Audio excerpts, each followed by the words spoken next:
Namaste. This is Muni. Welcome to Silent Wisdom. Today I'm going to introduce you to Kriya Yoga. What is Kriya Yoga? How did it come to the householders? What is the process like? How it is one of the very beautiful and very systematic path to realization for the spiritual seekers. So starting with what is Kriya Yoga? In very simple words, Kriya Yoga is a set of techniques, exercises, and some pranayams, breathing practices, which are done in a sequential order to realize your reality, to realize the essence of who you are and the essence of this existence. These questions bother all of us. Who am I? Why am I here? What is the meaning of my life? What is the purpose of my life? And while often we may be lost in the world, in the rat race, in doing things that have been imposed on us by the society, some or the other time, these questions do pop up in the mind. And there we recommend taking on a spiritual path, because that is where you will get to understand and get answers to your questions. So Kriya Yoga is one of the paths. And I'm talking about it because I have been practicing Kriya Yoga now for more than 20 years. It started with, most of you would have known, those who are interested, about this book, Autobiography of a Yogi by Paramhans Yogananda. And in chapter 26, The Science of Kriya Yoga, he says, Kriya Yoga is a simple psychophysiological method by which the human blood is decarbonized and recharged with oxygen. The atoms of this extra oxygen are transmuted into life current to rejuvenate the brain and spinal centers. So what happens is, the Kriya Yoga practice, the breathing is so powerful. You have to learn how to breathe in a particular way. That is what the process is all about. And it leads to more and more oxygen and more of life force. Actually, the real word or the actual word is pran. But in English, the best translation that we can do is we can say life force. The more pran goes into your body, the more your body is rejuvenated, and the brain and the spinal cord. And once that happens, there are certain parts of your brain which starts opening up. Scientifically also, we know that we do not use our entire brain. There is a large part of the brain that is still unused, that is sleeping. What Kriya Yoga practices do is they open up those parts of the brain, the sleeping parts of the brain. And as those things open up, there are, one can say, new kind of senses that develop, from which you understand things that cannot be understood through just these five senses. So Kriya Yoga process is done in three stages. First are the physical exercises. The second are the mental pranayams. And third is the final Kriya breathing. And one breath of Kriya Yoga is so powerful that the creature evolves 1 year, like how a human being, there's a natural evolution which is going on. Everyone is evolving only, but it's a very slow process. So how one would normally evolve if everything is fine in 1 year's time, with a Kriya breath, Just one breath gives you that 1 year of evolution. That is how powerful it is. In earlier times, it was only with the yogis of the Himalayas, those who had become sannyasis, those who had renounced the world. They had to do it under the other yogis, under their gurus in the Himalayas. So we would hear of stories where people have left their homes and gone to Himalayas.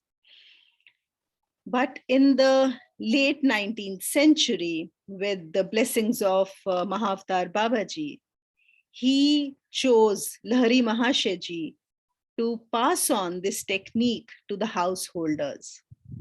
And all those who have read Autobiography of a Yogi know what the story is. So Lahiri Mahasaya was directly taught by Mahavtar Babaji, and he was given permission to teach it to the householders. From there, the tradition of Kriya Yoga continues.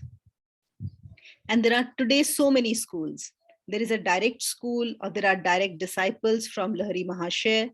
Then Lahiri Mahasaya's one of the famous disciples, Sri Yukteswar Giriji. So there is a there is a Giri Sampradaya, and those who are teaching Kriya Yoga. And Sri Yukteswar Giriji's most famous disciple, Paramhans Yogananda, who established Kriya Yoga in the West, and he established two organizations, SRF and YSS. And they are teaching Kriya Yoga. Both the organizations are busy with teaching Kriya Yoga. There are some other schools as well. There is Munger School of Yoga, Bihar. They also teach Kriya Yoga. So there are many, many traditions, and there are many gurus. And whatever, my suggestion would be that you can check with any of them, which is more suitable for you, what works, and then take an initiation from any of these organizations. Well, the techniques may be different slightly here and there, but that is okay. Eventually, it is about the Kriya breath, which remains the same in all the traditions. And it's a very, very powerful process.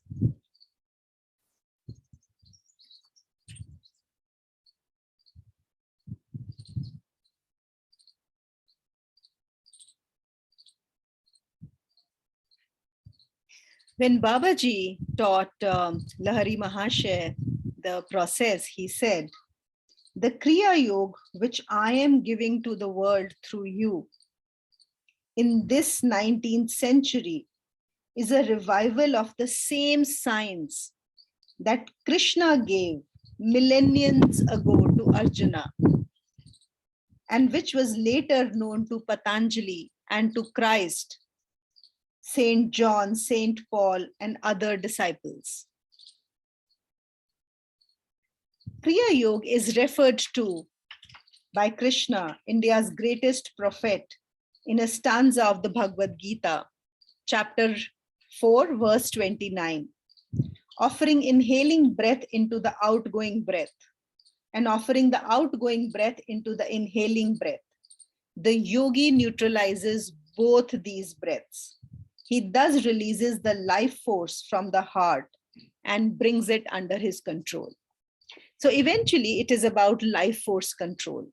We don't call it breath control, although it definitely looks like that we are controlling the breath, but it is a control of the life force. And what happens when you control the life force? All the five senses through which we experience this world, that is all that we know, isn't it?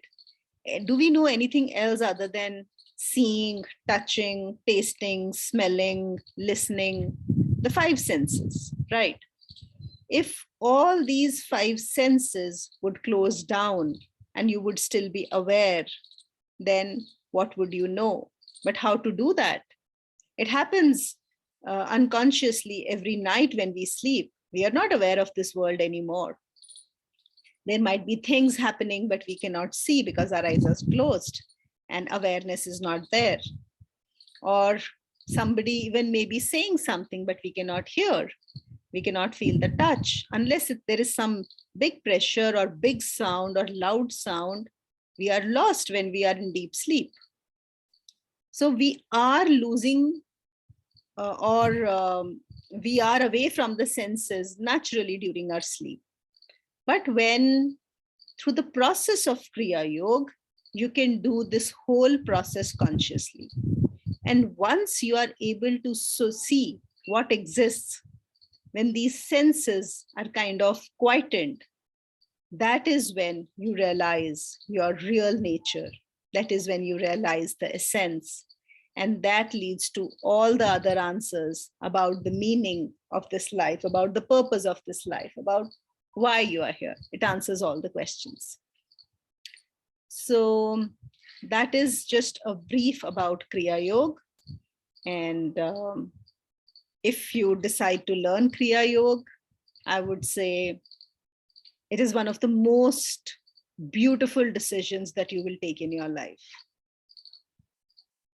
Kriya Yoga is the greatest gift, the greatest blessing that the yogis of the Himalayas have given to us.